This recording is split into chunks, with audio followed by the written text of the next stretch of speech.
बंद करो, बंद करो, बंद करो, कुलपतियों को लाना बंद करो, बंद करो, बंद करो। छात्र एकता जिंदाबाद, जिंदाबाद, जिंदाबाद, छात्र एकता जिंदाबाद। दलाली नहीं चलेगी, नहीं चलेगी, नहीं चलेगी, जनता की दलाली नहीं चलेगी, नहीं चलेगी, नहीं चलेगी। दलाली नहीं चलेगी। होश में आओ, होश में आओ।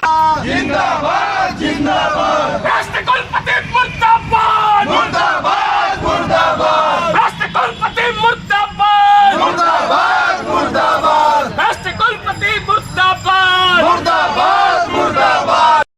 व्यक्ति के हाथ में सौंपती है जिसने कभी कॉलेज का मुंह नहीं देखा, केवल टीवी का है। यह बेहद शर्मनाक है। आपको बुलाना है तो मेरी कौम को बुलाइए ना। क्या वो महिला सशक्त नहीं है? क्या अरुणिमा सिन्हा सशक्त महिला नहीं है? महिला सशक्तिकरण होनी चाहिए, लेकिन ऐसे चेहरों को बुलाएं जो पढ़ा लिखा हो, जिसके पैसों का पेड़ नहीं लगाया।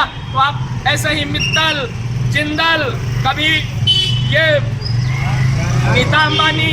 कुलपति का क्या? बैठिए बैठिए, आप लोग बैठिए। आ रहे हैं गुरुजी, अभी आ रहे हैं। बैठिए नहीं है तब तक लेकर अरे वाइस चांसलर मुर्दाबाद, मुर्दाबाद, मुर्दाबाद, होश में आओ। वाइस चांसलर होश में आओ, होश में आओ, होश में आओ। यह एक भ्रामक सूचना यह एक भ्रामक सूचना के तौर पर फैलाया गया है और ऐसा नहीं होगा।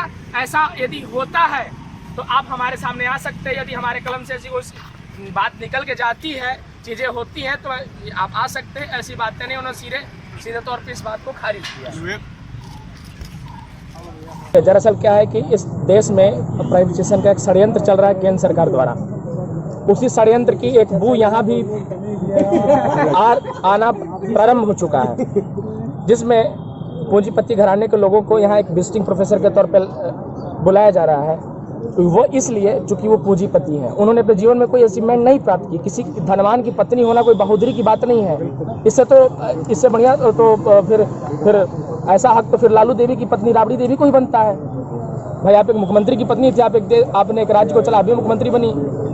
तो ये कोई पैमाना नहीं है किसी भी पूंजीपति के पत्नी होना। यह पैमाना नहीं है कि आप महिला सशक्तिकरण ला सकती हैं। हाँ, यदि महिला सशक्तिकरण का उदाहरण देखना है तो आप अरुणिमा सिन्हा जी को लाइए, मेरी कॉम को लाइए, किरण बेदी जी को लाइए। ये महिला सशक्तिकरण की एक अमिट मिसाल है इस देश की। आप उनको लाइए जो वृक्ष माता कही जाती हैं, साउथ इंडिया की हैं। वो अम्मा जी हैं जो गरीबों बच्चों को पालती हैं। वो महिला सशक्तिकरण की एक मिसाल हो सकती हैं। तो इस तरीके के यह ज्ञान की भूमि है, धन की भूमि नहीं है। और यदि ऐसा भविष्य में होता है तो हम सभी छात्र, पूरे छात्र सड़क पे होंगे, क्योंकि इस विश्वविद्यालय में डॉक्टर सर्वपल्ली राधाकृष्णन जी ने पढ़ाया है। आचार्य नरेंद्र देव ऐसे लोगों को मालवीय जी खोज के लाया करते थे। न कि हाँ, इस विश्वविद्यालय में पूंजीपतियों का योगदान है, लेकिन वो सेवा भाव से आया करते थे। ये नहीं कि हमारी आइडियल बन करके आ जाते थे। यदि पूंजीपति ही इस देश की आइडियल होने लगेंगे तो यह देश फिर से अंग्रेजों का गुलाम और पूंजीपतियों का गुलाम हो जाएगा। और एक प्रकार के यह केंद्र सरकार के षड्यंत्र है कि हर एक चीज को प्राइवेटाइजेशन करना। जिस तरीके से रेल को कर दिया जा रहा है, किसान, हमारे देश के किसान द्वारा जो किसान सड़क पे जमीनों को कर दिया जा रहा है, अब विश्वविद्यालय के नंबर है। और इसी प्रकार से धीरे धीरे विश्वविद्यालय को प्राइवेटाइजेशन करने की एक साजिश है। इस साजिश के खिलाफ हम सभी छात्र मुखर हुए हैं।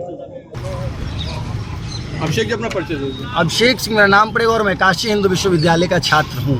आज किसका विरोध आप लोग क्यों और कहाँ पे कर रहे हैं? कई दिनों से समाचार पत्रों के माध्यम से विश्वविद्यालय में पूंजीपति घरानों के जो लोग हैं, नीता अंबानी, अडानी परिवार और मित्तल परिवार के लोगों को यहाँ पर विजिटिंग प्रोफेसर के तौर पर नियुक्त करने की जो सूचनाएं आप सभी लोग के बीच में जा रहा था या ये अखबारों में छप रहे थे, इसका हम लोगों ने विरोध किया।